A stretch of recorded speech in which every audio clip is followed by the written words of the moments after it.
कल जेका मुलाक़ात थी प्राइम मिनिस्टर साहब जी डोनाल्ड ट्रंप सां प्रेसिडेंट डोनाल्ड ट्रंप सां उन जा जेके अॼु फ़ोटो रिलीज़ थिया आहिनि ऐं जेका ख़बरूं आयूं आहिनि उन में जेके तस्वीर आयूं आहिनि उन में prime minister Shehbaz Sharif Donald Trump वेठा आहिनि ऐं असांजा field marshal general Asim Munir साहब वेठल आहिनि।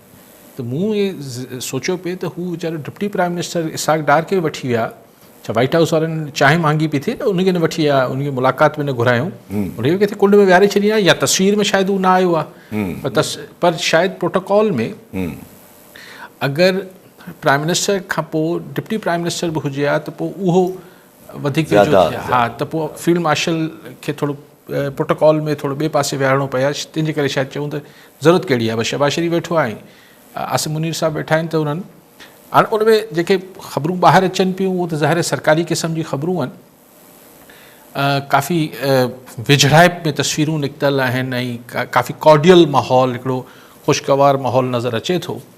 ऐं इहो बहरहाल पाकिस्तान हींअर त जेका गवर्नमेंट आहे शहबाज शरीफ ऐं हाइब्रिड गवर्नमेंट, उनखे बैकिंग पूरी जनरल आसिम मुनीर जी आहे। त हिकिड़े वक़्त में चाइना जो बि ॾींहुं मल्हाइनि था, हिकिड़े ॾींहुं अमेरिका जो मल्हाइनि था, हिकिड़े ॾींहुं प्रेसिडेंट शी सां मुलाक़ात पाकिस्तान गॾु बीठो हुजे थो, शहबाज शरीफ साहब ॿिए ॾींहुं वरी डोनाल्ड ट्रंप सां बीठल हुजे थो। त हिकिड़ी ॿिन्ही जेके पावर्स आहिनि पाकिस्तान में, जेके दुनिया जा पावर्स आहिनि अमेरिका ऐं चाइना, जेके पाकिस्तान ते माशी तरह बि ऐं ॿियनि तरीक़नि सां बि असरअंदाज़ थी सघनि था, ॿिन्ही खे फ़िलहालु पाकिस्तान तमामु वेझड़ाइप जो मुज़ाहिरो करे पियो। अॼु बि हीअ बि जेका ॻाल्हि कई अॼु प्राइम मिनिस्टर हींअर UN में, त चाहे न्यूयॉर्क में हमिलो थिए या लंडन में थिए, उनखे पाकिस्तान पंहिंजे मथां दहशतगर्दी तस्वर करे थो। सो बेसिकली हिकिड़ी जीअं मूं गुज़ारिश कई त ॿिन्ही पावर सेंटर्स जे विच में फ़िलहालु त पाकिस्तान जो हिकिड़ो रोल ठहे पियो, पाकिस्तान पाण खे मञराए पियो ऐं ज़ाहिरी तरह हुनजो वॾो सबबु आउं सम्झां थो त पाकिस्तान जी हीअ जेका मिडल ईस्ट ऐं इंटरनेशनली जेका सिचुएशन ठहे पई, उन में ॿिनि माण्हुनि जो वॾो किरदारु आहे। हिकिड़ो नरेंद्र मोदी, ॿियो नेतन्याहू। अगरि नरेंद्र मोदी हीअ एडवेंचर न करे हा पाकिस्तान सां, जेको 3 ॾींहंनि जी जंग हुन कई पहलगाम खां पोइ, ऐं पाकिस्तान जो हुनखे हिकिड़ो तमामु हिकिड़ो इफेक्टिव जवाबु, ॿुधाए पाकिस्तान इफेक्टिव जवाबु ॾिनो, जंहिंखां पोइ दुनिया पाकिस्तान जी जेका मिलिट्री कॉम्पिटेंस आहे, जेको फ़ौजी सलाहियत आहे, उनजी मुतारिफ़ थी ख़ैर पहिरीं बि हूंदी, लेकिन वधीक हुननि खे अहसासु थियो। उनखां पोइ जेको नेतन्याहू हुते कयो वेठो आहे, ख़ासि तरह पोइ जेको क़तर ते हमिलो कई, तंहिंखां पोइ अरब मुल्कनि खे पाकिस्तान जी ज़ाहिर असांजी मिलिट्री कॉम्पिटेंस यादि आई हूंदी न, तंहिंजे करे असां सां सऊदी अरब फ़ौजी मुआहिदो कयो। हाणे जेको पाकिस्तान ऐं सऊदी जो मुआहिदो थियो आहे, इहो पाण बार बार चऊं था त हीअ ॿिनि मुल्कनि में न रहणो आहे। सभिनी खे अंदाज़ो आहे त शायदि बहरेन बि शामिलु थी वञे, शायदि कुवैत बि शामिलु थी वञे, शायदि क़तर बि शामिलु थी वञे। इहे जेके GCC जा 6 मुल्क आहिनि, इहे बि हिन इतिहाद में किथे अचनि। सो लाज़मन हू छो अचनि पिया पाकिस्तान से हिन मुआहिदे में? पाकिस्तान जी को सियासी या माशी सूरत हाल जे करे न, पाकिस्तान जी न्यूक्लियर कैपेबिलिटी ऐं पाकिस्तान जी जेका मिलिट्री कैपेबिलिटीज़ आहिनि, जेके फ़ौजी असां वटि सघ आहे, उनजे करे अचनि पिया।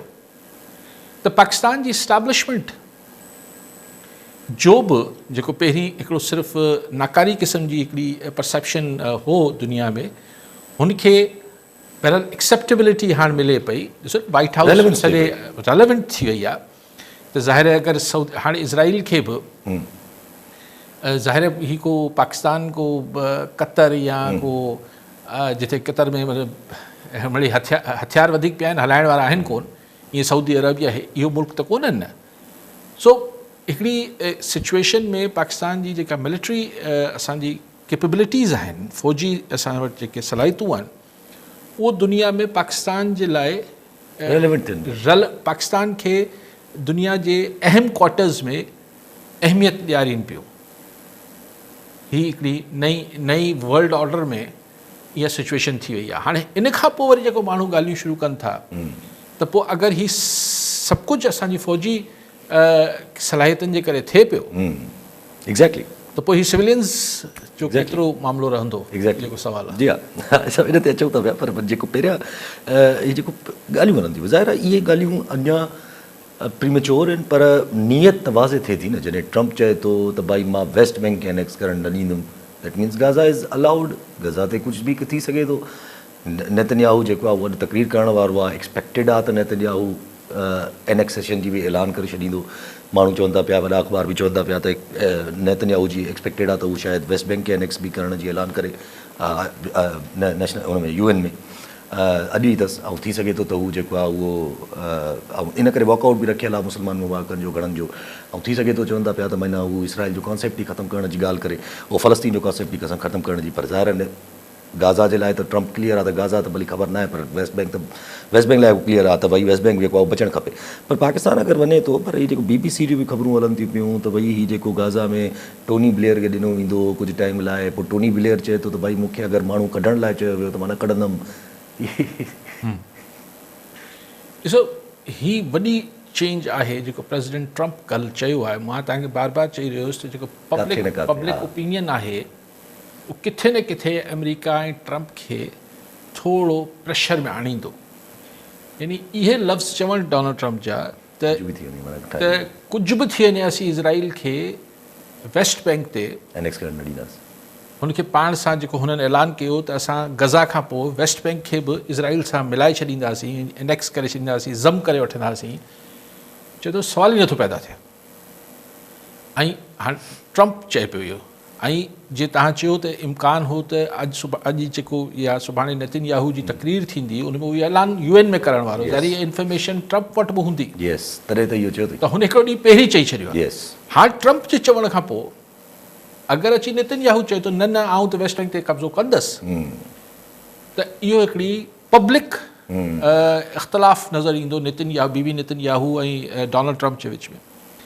लेकिन एज़ यू तव्हां जीअं इशारो ॾिनो त इहो चए थो ट्रम्प त वेस्ट बैंक ते कब्ज़ो न करणु ॾींदासीं, पर गज़ा जो ज़िक्र ई नथो करे त उनखे छा थींदो? हीअं त क़त्लेआम या नसल कशी हू जेको करे पियो उहो त गज़ा में थिए पियो, अञा वेस्ट बैंक जो त वारो ई न आयो आहे।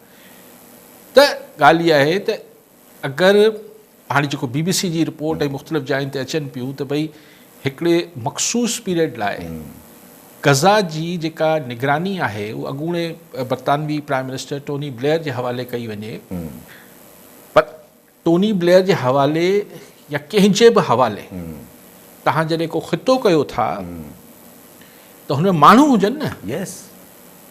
अगरि हुन में माण्हू ई मारे छॾींदो इज़राइल सॼा या हुननि खे भॼाए छॾींदो त पोइ हू हिकिड़ो सिर्फ़ु ज़मीन जो टुकड़ो हूंदो।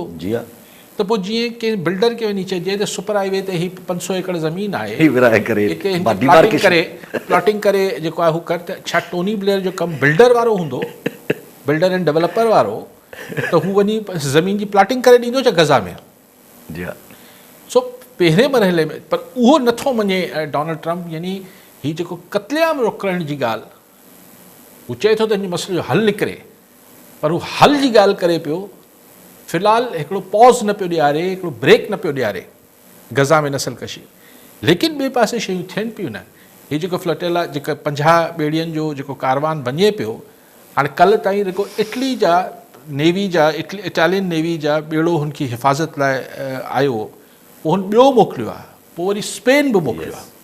हाणे इटली ऐं स्पेन जा अगरि ॿेड़ी जहाज़ हुननि 50 ॿेड़ियुनि जेको इमदादी सामान खणी गज़ा वञनि पियूं, अगरि हुननि खे धकु लॻे थो